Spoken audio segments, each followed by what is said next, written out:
So section 5.3 of our textbook is on slope, and this would be, if you asked me a year ago, 5 years ago, what is the main theme of grade 9 math, I would say slope. It's the main thing you learn, and I think you'll find by the end of the lesson it's actually not very hard. Okay, so yes, our goal, the thing we need to be able to do by the end of today, is calculate slope. And to do that, we need to identify just a little bit of vocabulary. The rise, when we're talking about slope, is called the change in y. And you'll remember that y values are the values on the vertical axes of your graph. And sometimes we write it this way. By change in, we sometimes use a Greek letter called delta. And you see this, just teaching grade 11, 12 physics right now, I'll bring up the delta symbol. So change in, another way of saying that is delta, triangle, and that's, so what I mean by that then is I'll have the rise is delta y, and that's change in y. Okay, so it's almost like a new language. It's like speaking French or something like that, right? When I say change in, I mean delta. This is the Greek letter that represents change in. And so rise is change in y. And another way of saying that, just one more way, is saying it's the second value of y minus the first value of y. And that may sound like a mouthful right now, but you'll see what I mean as we go through the examples today. Similarly, sometimes we refer to that change in x, or the run, as delta x. So all this is just a different way of saying change in. That's all it means. And x sometimes means, and that we sometimes find it by going x2 minus x1.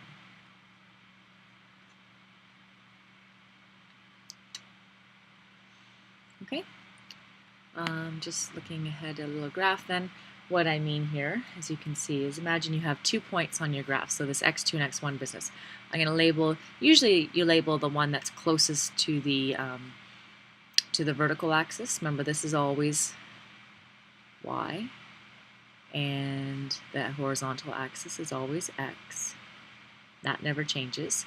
And so if we labeled our points, x1 and y1, like I say, we almost always call x1, y1 the one closest to this axis, okay? And x2, y2 is the point that's sort of further away from the vertical axis.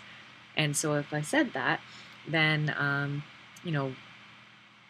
here's my x2, I'm going to come down to here. The run is basically this distance right here. And we calculate that a few different ways. But this is the run. Sort of how far we move in the horizontal distance, and rise is how far we go in the vertical distance.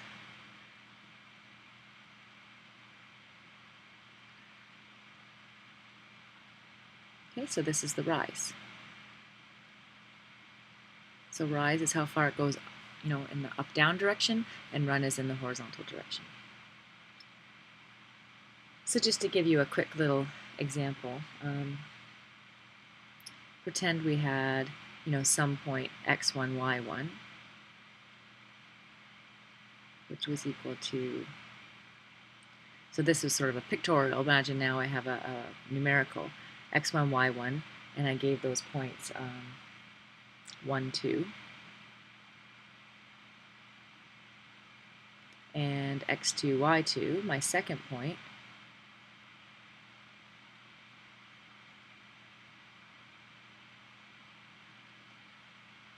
was 3, 4.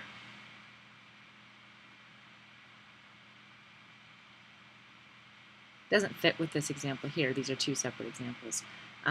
So x1, y1 is 1, 2. Imagine that was the case. Well, then the rise, which is the change in y, would be equal to y2 minus y1. So that would be 4 minus 2. And the run is x2 minus x1. So it would be 3 minus 1. Okay, so you can find the slope just looking at the numbers itself, okay, or you could just read it off the graph, either one. When I find the slope here then, rise over run, which is slope, then equals 4 minus 2, which is 2, over 3 minus 1, which is 2. So in this case, rise over run, or slope, would be equal to 1.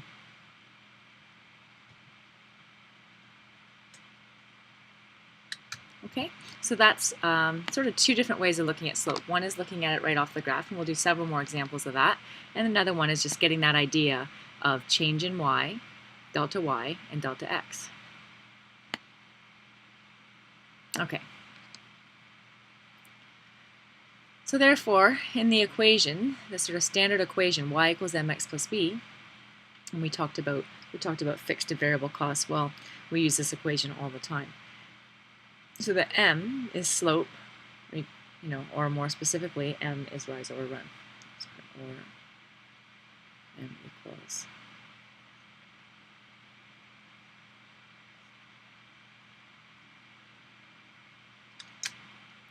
So we'll work through a few examples with that. First of all, looking at positive and negative slope.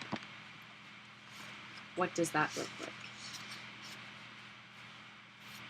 I'm going to calculate slope a few times. What we mean by positive, what we mean by negative. Imagine we had these two line segments here. And if I was going to label, first thing we'll label the points. We're going to pretend that on this grid, every square here in the x direction, x down here, and y up here. So every square in the x and the y will represent 1. So that would be 1, 2, and I could keep going. 3, 4, I'm going to skip the writing, but you get the idea. 5, 6, 7, probably should put down the 8 right there, because that refers to right there, my endpoint. This would be a line segment, by the way, because it has a clear endpoint. Okay, and in the y direction, same thing. 1, 2, 3, 4. Keep going. 5, 6, 7, and 8 here. Okay, so looking at this positive slope, we're actually going to calculate it. And first thing is to identify our, you can identify any 2 points, because if you think of what slope means you have something on an angle, and you're measuring sort of the steepness of that incline. Okay, and we want to measure that. And first we'll start by identifying our first and last point, so you could do any. And I'm going to call the first point then would be 0 in the y. List the y first. Or sorry, list the x first. 0 in the x and 3 in the y. Right? It's right here, so it doesn't move horizontally at all, and it's 3 up from the bottom. And identifying this point, it's 8, 8.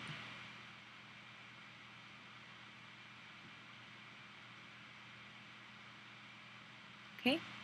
So if I was actually going to find the slope of this, this here would be my x1, this would be my y1, here's my x2 and my y2. I'll just write that down. This is a little bit of overkill, but x1 equals 0,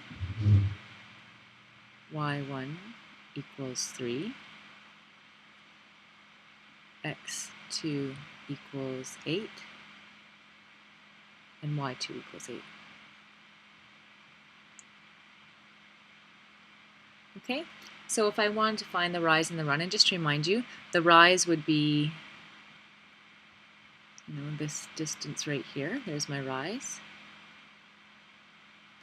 And my run is all the way across.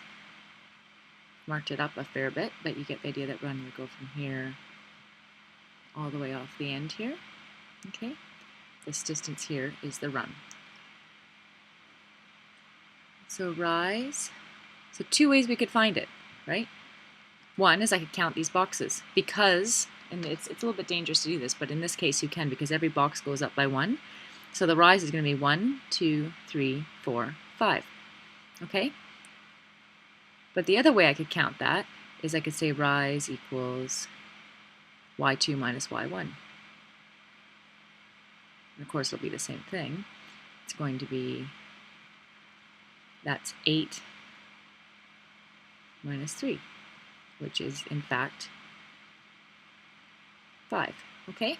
So, rise can be found 2 different ways, and it's obviously the same with run. Go over here for run. If I just counted the boxes, it'd be 8, right? 1, 2, 3, 4, 5, 6, 7, 8. That's how far apart it goes, right? So it's 8. And just to prove that point, I will show you the other way. Run is also x2 minus x1, which is 8 minus 0. Okay? So when I go to calculate the slope, I'm going to do that underneath here. Slope equals rise over run.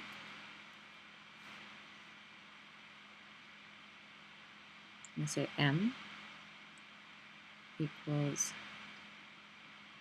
rise over run. And I'm going to leave it in fractional form because it's going to be 5 over 8. And so that's not going to be a nice number. If I calculated it out, it wouldn't come to even decimal places. So we'll just leave it at that. That's the slope in this case. Okay? Now looking up at the negative slope, we could go through the exact same process and you should end up with a negative number. Let's start by labeling our points. So I'm going to count up here. 1, 2, 3, 4, 5, 6, 7, 8, 9, 10, 11, 12, so 13. So this point would be 0 in the x and 13 in the y. And this point down here is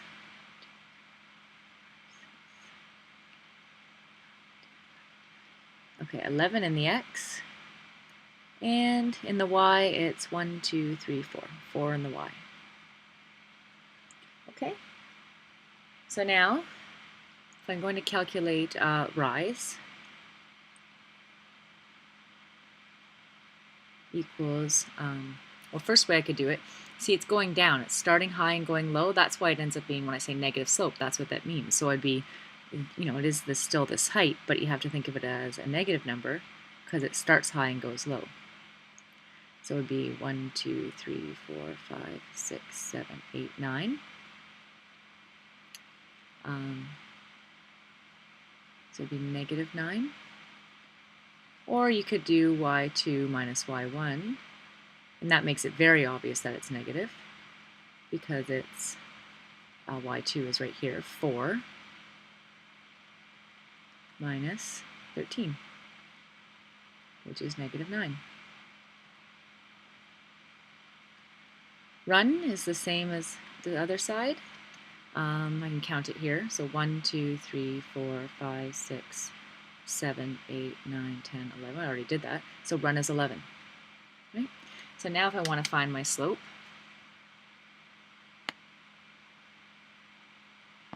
again, rise over run. So this time the rise is negative 9. So negative 9 over 11. Again, I'm not going to calculate that out because it's an ugly number. Okay? So maybe I haven't said it yet, but I sure mean it, that slope is a measure of steepness. Okay, so the higher the slope, the more steep it is. So, in this question, determine the slope of this cliff. So, it's kind of everything is given in this case, right? We're given 5 meters this way, 8 meters this way. It doesn't have to be on a graph, right? I mean, certainly in your home, you could measure the slope of your roof. And imagine having a very steep slope versus a very shallow slope and how that would affect the design of your slope, right? Or your roof. But anyways, in this case, we're looking at a cliff, so it's a very steep cliff. So m equals 8 over 5. Rise over run. 8 over 5. Okay, just me. Rise over run. So if you get nothing out of today, slope equals rise over run. Okay. I guess I didn't mention this, but this is worth mentioning, is it's not 8 and 5, it's 8 meters and 5 meters. Just something to think about is that if you have meters on the top and meters on the bottom, they cancel each other out, okay? So units Slope has, in this case, no units. Slope can have units at times, and you'll see that shortly. But for today, or right now, we're just looking at rise over run, the rise over run part. Okay, I'm going to stop this video here, and there will be a part B to the slope note.